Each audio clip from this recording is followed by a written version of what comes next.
ओम शांति।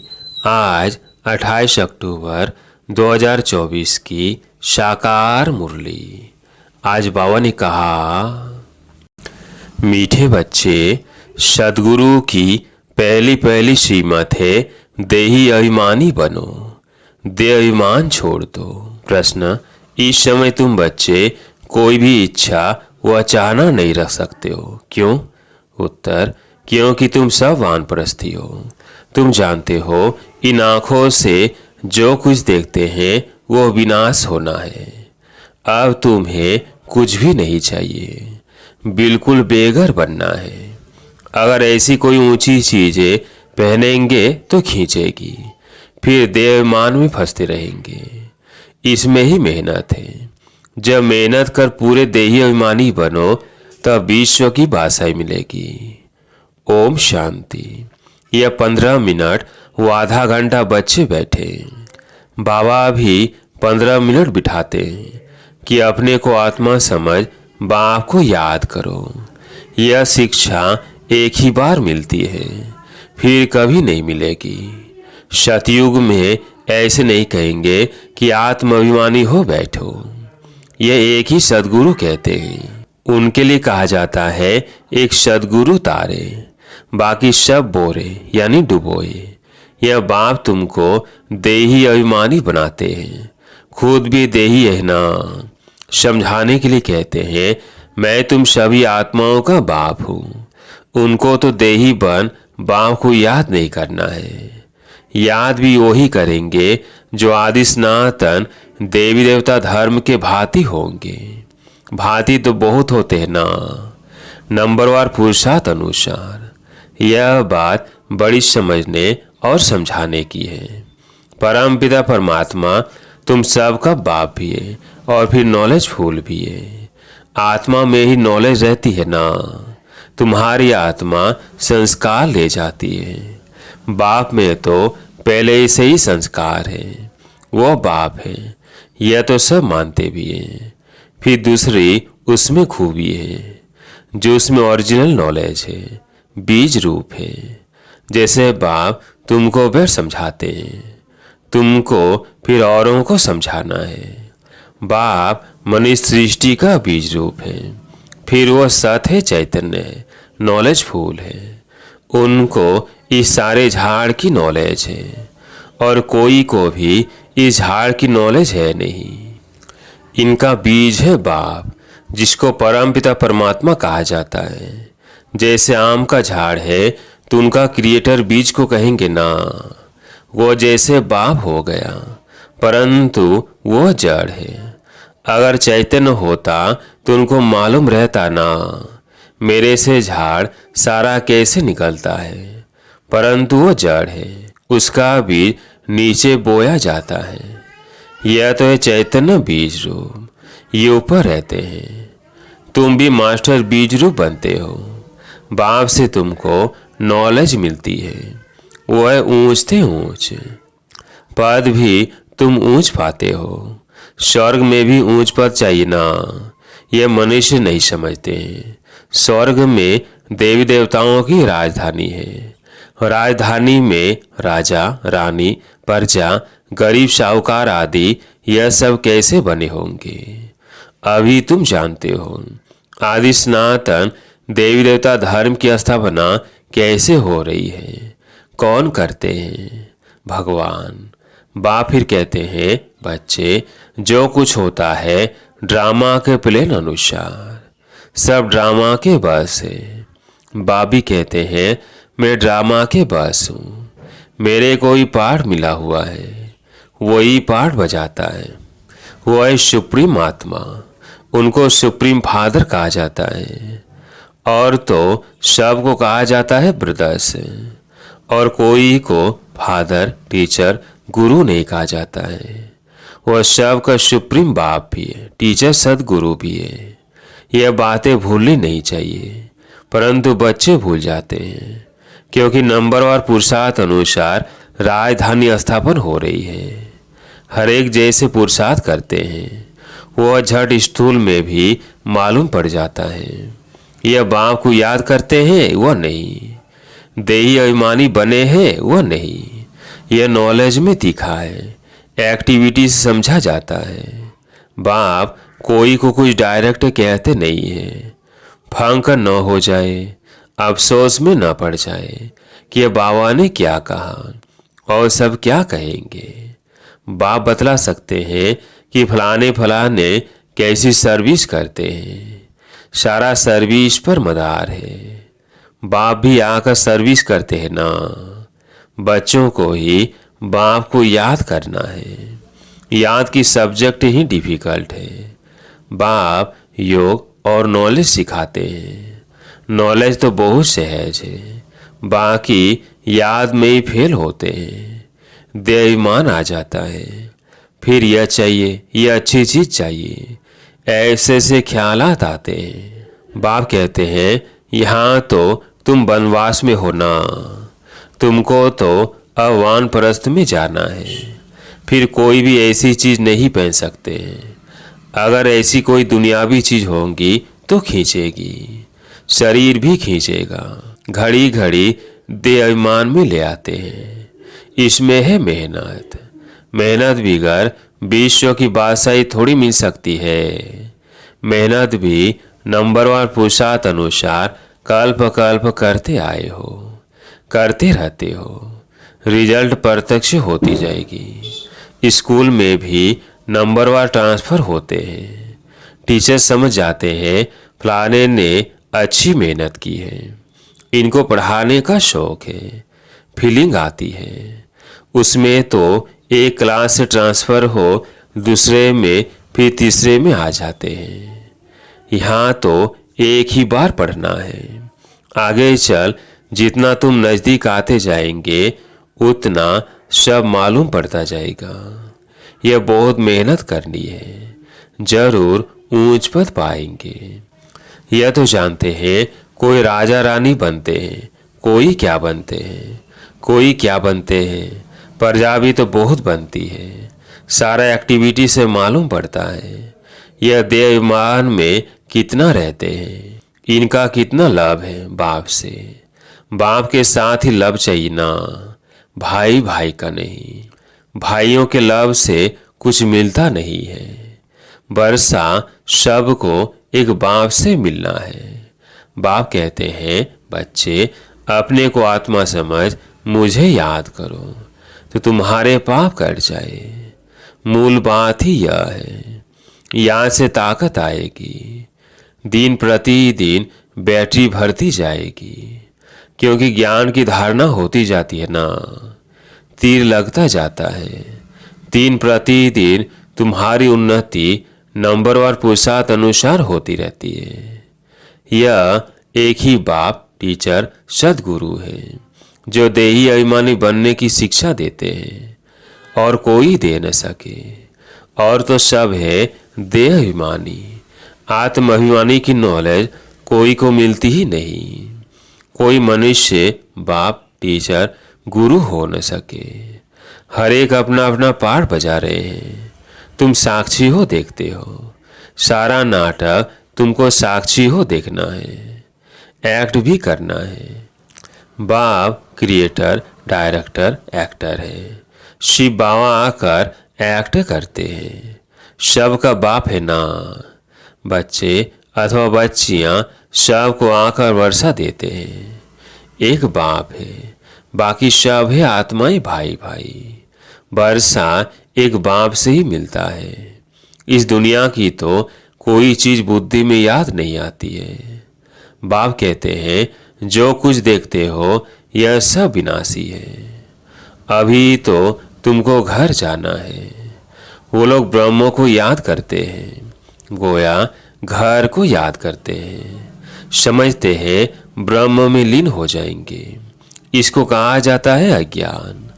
मनुष्य मुक्ति, जीवन मुक्ति के लिए जो कुछ कहते हैं वो रॉन्ग, जो कुछ युक्ति रचते हैं सब है राइट। जो कुछ युक्ति रचते हैं सब है रॉन्ग। राइट रास्ता तो एक ही बाप बतलाते हैं। बाप कहते हैं हम तुमको राजाओं का राजा बनाता हूँ, ड्रामा प्लेन अनुसार। कई कहते हैं हमारी बुद्धि में नहीं बैठता। बाबा हमारा मुख खोलो, कृपया करो। बाबा कहते हैं इसमें बाबा को तो कुछ करने की बात ही नहीं है। मुख्य बात है तुमको डायरेक्शन पर चलना है। बाप की राइट डायरेक्शन मिलता है, बाप का ही राइट डायरेक्शन मिलता है। बाकी सब मनुष्यों के है रॉन्ग डायरेक्शन, क्योंकि सब में 5 विकार है ना। नीचे ही उतरते उतरते रॉन्ग बनते जाते हैं। क्या क्या रिद्धि सिद्धि आदि करते रहते हैं, उनमें सुख नहीं है। तुम जानते हो यह सब अल्पकाल के सुख है। उनको कहा जाता है काग विषय समान सुख। सीढ़ी के चित्र पर बहुत अच्छी रीति समझाना है और झाड़ पर भी समझाना है। कोई भी धर्म वाले को तुम दिखा सकते हो, तुम्हारा धर्म स्थापन करने वाला फलाने फलाने समय पर आता है, क्राइस्ट फलाने टाइम आएगा। जो और धर्मों में कन्वर्ट हो गए हैं उन्हों को यह धर्म ही अच्छा लगेगा, फट निकल आएंगे। बाकी कोई को अच्छा नहीं लगेगा तो पुरुषार्थ ही कैसे करेंगे। मनुष्य को फांसी पर चढ़ाते हैं। तुमको तो एक बाप की याद में रहना है। यह बड़ी मीठी फांसी है। आत्मा की बुद्धि का योग है बाप की तरफ। आत्मा को कहा जाता है बाप को याद करो। यह याद की फांसी है। फादर तो ऊपर रहते हैं ना। तुम जानते हो हम आत्मा है, हमको बाप को ही याद करना है। ये शरीर तो यहीं छोड़ देना है। तुमको ये सारा ज्ञान है। तुम यह बैठे क्या करते हो? वाणी से परे जाने के लिए पुरुषार्थ करते हो। बाप कहते हैं सबको मेरे पास आना है। तो कालों का काल हो गया ना। वो काल तो एक को ले जाते हैं, वो भी काल कोई है नहीं जो ले जाता। यह तो ड्रामा में सब नून थे। आत्मा आप ही समय पर चली जाती है। यह बाप तो सब आत्माओं को ले जाते हैं। तो अब तुम सब का बुद्धि योग है अपने घर जाने के लिए। शरीर छोड़ने को मरना कहा जाता है। शरीर खत्म हो गया, आत्मा चली गई। बाप को बुलाते भी इसलिए है कि बाबा आकर हमको इस सृष्टि से ले जाओ। यह हमको रहना नहीं है। ड्रामा के प्लान अनुसार अब वापिस जाना है। कहते हैं बाबा यहाँ पार दुख है, अब यहाँ रहना नहीं है। यह बहुत छीछी दुनिया है, मरना भी जरूर है। सब की वानप्रस्थ अवस्था है। अभी वाणी से परे जाना है। तुमको कोई काल नहीं खाएगा। तुम खुशी से जाते हो। शास्त्र आदि जो भी है वो सब भक्ति मार्ग के हैं। यह फिर भी होंगे। ड्रामा की यह बड़ी वंडरफुल बात है। यह टेप, यह घड़ी, जो कुछ इस समय देखते हो वह सब फिर होगा। इसे मूंझने की कोई बात ही नहीं है।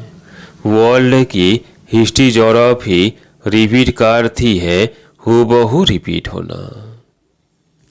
वर्ल्ड की हिस्ट्री ज्योग्राफी रिपीट का अर्थ ही है हूबहू रिपीट। अभी तुम जानते हो हम फिर से सो देवी देवता बन रहे हैं, वही फिर बनेंगे। इसमें जरा भी फर्क नहीं पड़ सकता है। यह सब समझने की बातें हैं।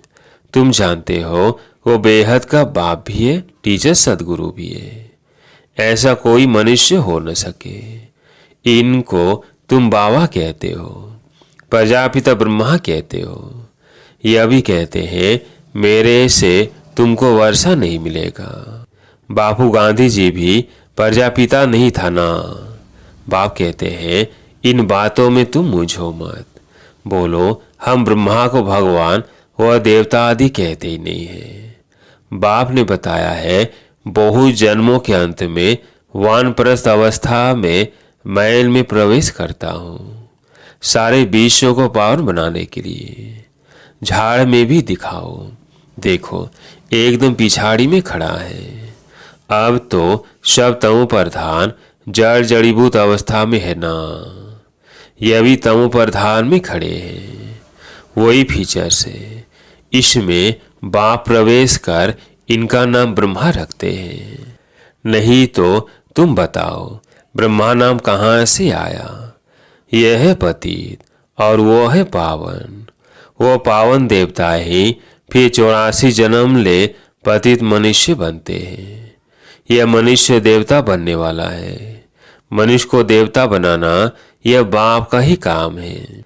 यह सब बड़ी वंडरफुल समझने की बातें हैं। यह वो बनते हैं सेकेंड में, फिर वो 84 जन्म ले यह बनते हैं। इनमें बाप प्रवेश कर बैठ पढ़ाते हैं। तुम भी पढ़ते हो। इनका भी घराना है ना। लक्ष्मी नारायण राधे कृष्ण के मंदिर भी है, परंतु यह किसको भी पता नहीं है। राधे कृष्ण पहले प्रिंस प्रिंसेज है, जो फिर लक्ष्मी नारायण बनते हैं। यह बेगर टू प्रिंस बनेंगे। प्रिंस सो बेगर बनते हैं। कितनी सहज बात है। 84 जन्मों की कहानी इन दोनों चित्रों में है। यह वह बनते हैं, युगल है, इसलिए 4 भुजा देते हैं। प्रवृत्ति मार्ग है ना। एक सद्गुरु ही तुम्हें पार ले जाते हैं। बाप कितना अच्छी रीति समझाते हैं। फिर दैवी गुण भी चाहिए। स्त्री के लिए पति से पूछो, वह स्त्री से पति के लिए पूछो तो झट बताएगी। इनमें खामियां हैं। इस बात में यह तंग करते हैं। या तो कहेंगे हम दोनों ठीक चलते हैं, कोई किसको तंग नहीं करते हैं। दोनों एक दो के मददगार साथी होकर चलते हैं। कोई एक दो को गिराने की कोशिश करते हैं। बाप कहते हैं इसमें स्वभाव को अच्छी रीति बदलना पड़ता है। वो सब है आसुरी स्वभाव। देवताओं का होता ही है दैवी स्वभाव। यह सब तुम जानते हो। असुरों और देवताओं की युद्ध लगी नहीं है। पुरानी दुनिया और नई दुनिया के आपस में मिल के सकते हैं। बाप कहते हैं पास्ट बातें जो होकर गई है उनको बैठ लिखा है उनको कहानियां कहेंगे। त्योहार आदि सब यहाँ के द्वापर से लेकर मनाते हैं। सतयुग में नहीं मनाए जाते। यह सब बुद्धि में समझने की बातें हैं। देवाभिमान के कारण बच्चे बोध पॉइंट से भूल जाते हैं। नॉलेज तो सहज है। 7 रोज में सारी नॉलेज धारण हो सकती है। पहले अटेंशन चाहिए याद की यात्रा पर। अच्छा, मीठे मीठे सिकिल्दे बच्चों प्रति माता पिता बाप दादा का याद प्यार और गुड मॉर्निंग। रूहानी बाप की रूहानी बच्चों को नमस्ते। हम रूहानी बच्चों की रूहानी बाप दादा को याद प्यार गुड मॉर्निंग नमस्ते नमस्ते। धारणा के लिए मुख्य सार। पहला पॉइंट है, इस बेहद नाटक में एक्ट करते हुए सारे नाटक को साक्षी होकर देखना है। इसमें मूंझना नहीं है। इस दुनिया की कोई भी चीज देखते हुए बुद्धि में याद ना आए। दूसरा पॉइंट है, अपने आसुरी स्वभाव को बदल दैवी स्वभाव धारण करना है। एक दो का मददगार होकर चलना है। किसी को तंग नहीं करना है। आज प्यारे मीठे बाबा का वरदान। स्वयं में सर्व शक्तियों की मर्ज रूप में अनुभव करने वाले सर्व सिद्धि स्वरूप हो। स्वयं में सर्व शक्तियों को इमर्ज रूप में अनुभव करने वाले सर्व सिद्धि स्वरूप हो। लौकिक में किसी के पास किसी बात की शक्ति होती है, चाहे धन की, बुद्धि की, संबंध संपर्क की, तो उसे निश्चय रहता है कि यह क्या बड़ी बात है। वो शक्ति के आधार से सिद्धि प्राप्त कर लेते हैं। आपके पास तो सभी शक्तियां हैं। अविनाशी धन की शक्ति सदा साथ है। बुद्धि की भी शक्ति है तो पोजीशन की भी शक्ति है। सर्व शक्तियां आप में है। इन्हें शिव विमर्श रूप में अनुभव करो तो समय पर विधि द्वारा सिद्धि प्राप्त कर सिद्धि स्वरूप बन जाएंगे। आज के स्लोगन, मन को प्रभु की अमानत समझकर उसे सदा श्रेष्ठ कार्य में लगाओ। मन को प्रभु की अमानत समझकर उसे सदा श्रेष्ठ कार्य में लगाओ। अच्छा, ओम शांति।